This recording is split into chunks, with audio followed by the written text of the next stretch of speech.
اس کی تفسیر بسم اللہ کے نکات جو ہے نا وہ ہم بیان کرتے ہیں کہ بسم اللہ کو ہم ہر کام سے پہلے کیوں پڑھتے ہیں، کیوں پڑھی جاتی ہے۔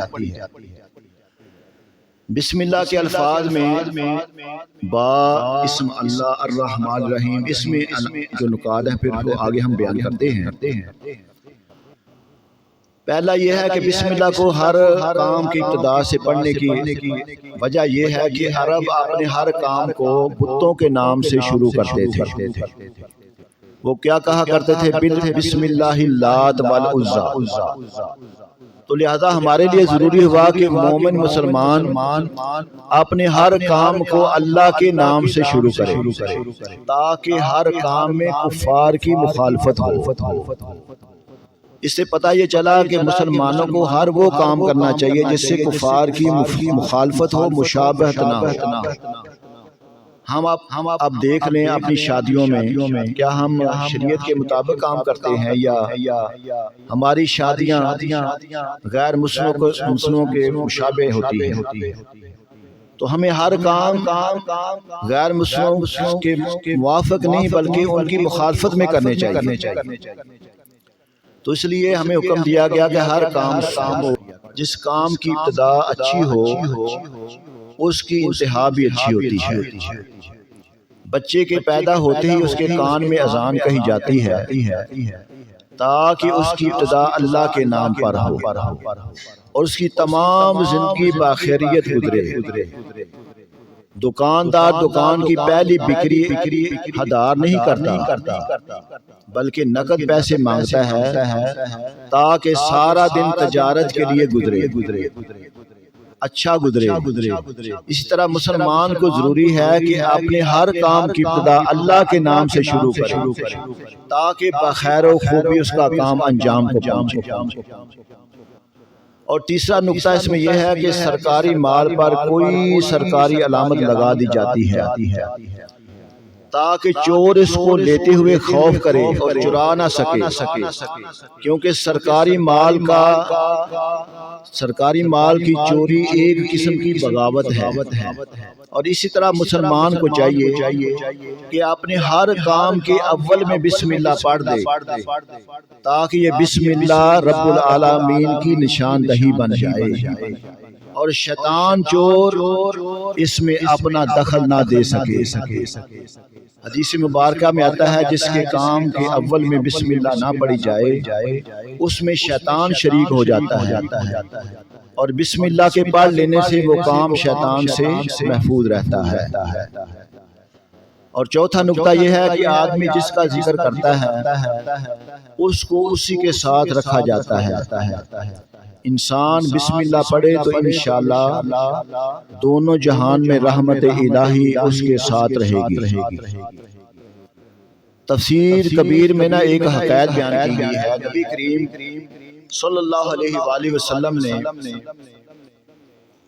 ایک مرتبہ سیدنا صدیق اکبر رضی اللہ تعالیٰ عنہ کو فرمایا کہ یہ انگیٹھی لے جاؤ اور اس کے اوپر لا الہ الا اللہ لکھا کے لاؤ۔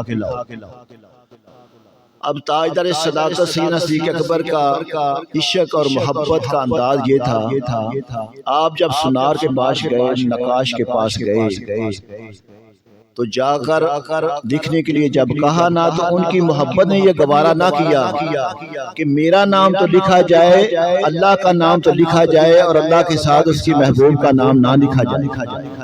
آپ نے جا کر کہا نقاش کو اس کے اوپر لکھا دو لا الہ الا اللہ محمد رسول اللہ۔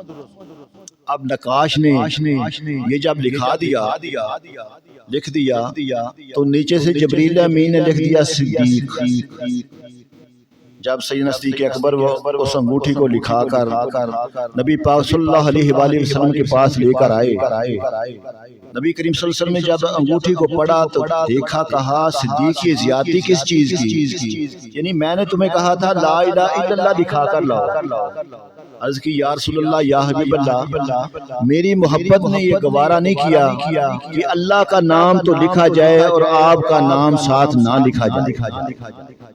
ابھی یہ بات ہو رہی تھی تو جبریل امین حاضر ہوئے کیا یا رسول اللہ یا حبیب اللہ، صدیق کی محبت نے یہ گوارا نہیں کیا کہ اللہ کا نام ہو اور آپ صلی اللہ علیہ وآلہ وسلم کا ساتھ نام نہ ہو، اور اللہ کی محبت نے یہ گوارا نہیں کیا کہ آپ کا نام ہو اور صدیق کا نام ساتھ نہ ہو۔ صدیق کا نام اللہ کے حکم سے میں نے لکھا۔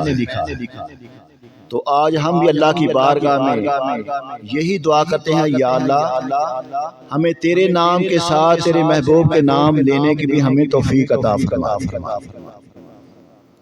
اور پانچواں نقطہ یہ ہے کہ دنیا کے سارے کام حقیقت میں انسان کے لیے زہر قاتل ہے، کیونکہ یہ رب تعالیٰ سے غافل کرنے والے ہیں، اور اس کا تریاق رب کا نام ہے۔ جو انسان رب کے نام سے سارے کام شروع کرے گا، خدا چاہے تو اس کا کوئی کام غفلت پیدا نہیں کرے گا۔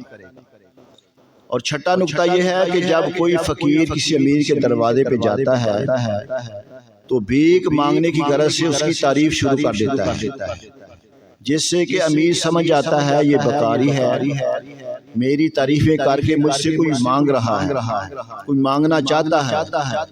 تو گویا فقیر کا یہ کہنا کہ گھر والا بڑا صحیح ہے، مطلب اس کا یہ ہوتا ہے کہ کچھ دلوا دو۔ اسی طرح جب انسان کوئی کام شروع کرتا ہے تو چاہتا ہے کہ رب تعالیٰ اس میں اس کی مدد کرے